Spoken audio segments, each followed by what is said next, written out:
Bismillahirrahmanirrahim.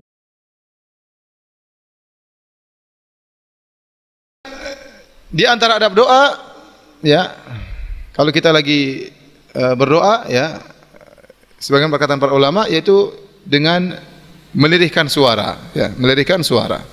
Hukum asalnya seorang berdoa dengan melirihkan suara, kecuali ada dalil yang menunjukkan disyariatkan untuk dibesarkan, ya, sebagaimana dijelaskan oleh Syekhul Islam Zakaria Al-Ansari dari mazhab Syafi'i rahimahullahu taala, tatkala beliau menjelaskan hadis Nabi sallallahu alaihi wasallam tatkala para sahabat sedang bersafar kemudian mereka bertakbir dengan suara yang keras, kata Nabi sallallahu alaihi wasallam, arbi'u ala anfusikum fa innakum la tad'una asamma wala ghaiban. Hendaknya kalian lirihkan suara kalian, sungguhnya kalian tidak sedang berdoa kepada zat yang tuli ataupun yang gaib, tetapi kalian sedang berdoa kepada Allah yang Maha mendengar. Ya, Allah sebutkan tentang Zakaria, idnada rabbahu nidaan khafiyya. Ya, tatkala Nabi Zakaria berdoa kepada Rabbnya dengan suara yang lirih, ya. Jadi tidak perlu kita berdoa, ya Allah lunasi hutang-hutangku. Orang tahu semua nanti jadi terbongkar rahasia kita. Udah pelan-pelan saja, enggak usah keras-keras, ya. Ada dalil-dalil yang menunjukkan dikeraskan, ya. Terkadang Rasulullah SAW mengeraskan doanya. Terkadang seperti Rasulullah SAW tadi doain orang kafir supaya didengar oleh mereka, ya. Atau takbiran misalnya dengan suara dikeraskan, atau bertahlil talbiyah labbaik Allahumma labbaik suara dikeraskan. Tapi hukum asalnya kita berzikir ataupun kita berdoa dengan suara yang lirih, ya. Oleh karenanya saya selalu mengkritik, ya, tentang praktek sebagian saudara-saudara kita tatkala tawaf. Tatkala tawaf sering mereka berdoa, ya, dengan paduan suara, ya. Jadi rame-rame, ya. Jadi rame-rame. Terkadang mengganggu yang lainnya. Sebenarnya tidak perlu, kecuali ya kalau tidak tahu ya diajarin sama mutawifnya dengan pelan-pelan. Tidak usah rame-rame, sampai bergemuruh itu apa tempat tawaf, tempat sa'i.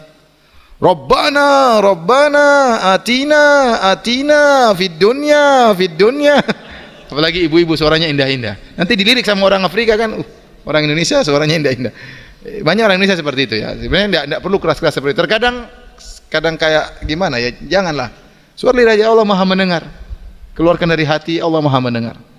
Ya. Kalaupun keras tidak usah keras-keras sekali, apalagi mengganggu yang lainnya, ya. Dan ternyata sebagian mereka terkadang doanya salah. Saya pernah mendengar Syekh Abdul Muhsin Al-Abbad bercerita, jadi ada orang berdoa di Ka'bah, mimpin yang lainnya. Jadi dia ingin berdoa supaya dosa-dosanya dikabulkan. Dia mengatakan Rabbana la tada' lana dzamban illa ghafartah, yang artinya ya Rabb kami, jangan kau biarkan dosa kami. Dzamban dalam bahasa Arab artinya dosa. Nunnya disukun, dzamban. Tapi kalau di fathah dzanaban artinya ekor, ya. Dia salah baca. Harusnya dia baca Rabbana la tada' lana dzamban illa ghafartah. Ya Allah jangan kau biarkan dosa kami kecuali kau ampuni. Tapi dia salah baca Rabbana la tada' lana dzanaban. Ya Allah jangan kau biarkan ekor kami. Akhirnya ada ulama yang dengar dia mengatakan illa qata'tah, kecuali kau potong ya Allah. Udah keras-keras salah, ya. Saya pernah dengar juga ada seorang dosen dari Saudi juga, dari Bisha atau dari mana? Dari Abha. Cerita pernah suatu hari ada temannya tawaf, kemudian ada orang-orang sedang tawaf rame-rame entah dari India, Pakistan atau Bangladesh, kemudian berzikir dengan keras. Tapi zikirnya aneh, ya.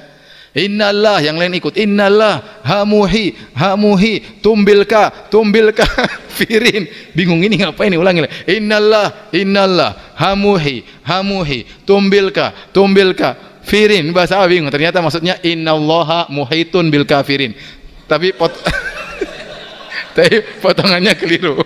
Innallah hamuhi tumbilka firin. Jadi maksud saya sudah keras-keras kemudian salah lagi.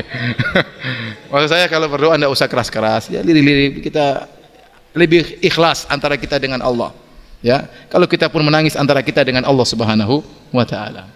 Tidak usah pamer-pamer tangisan kita di hadapan orang, ya. Saya tidak berbicara tentang orang lain, kita bicara tentang diri kita, ya. Ya, doa yang lebih khusyuk, ya, doa yang lebih ikhlas itu lebih diterima oleh Allah Subhanahu wa taala.